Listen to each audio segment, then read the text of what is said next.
আ করো হ্যাঁ ঠিক আছে, তুমি 3 মাসের মধ্যেই ডেলিভারি হয়ে যাবে তোমার।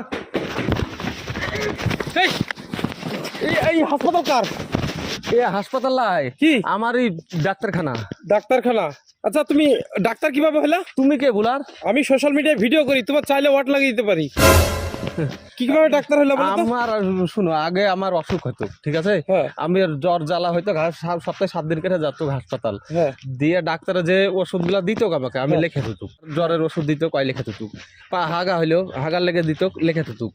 বোর্ডাকে নিয়ে ডেলিভারি করতে গেছিল, ওকে কি কি ওষুধ দিয়েছে লিখে দিয়েছি। এইভাবে আমি ডাক্তার হয়ে গেছি। হেলে ঝেলে হাতুড়ে ডাক্তারই ধরেন, কিন্তু গ্রামে আমার নাম আছে, আমাকে ডাক্তার ছাড়া কেউ ডাকে না।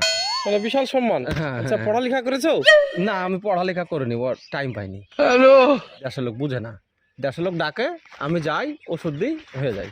মানে কম পয়সা ওষুধ পাই বলে? কম পয়সা সস্তায় পাই। যে কোনো হাতুড়ে ডাক্তারের কাছে গিয়ে নিজের শরীরটা খারাপ করবেন না,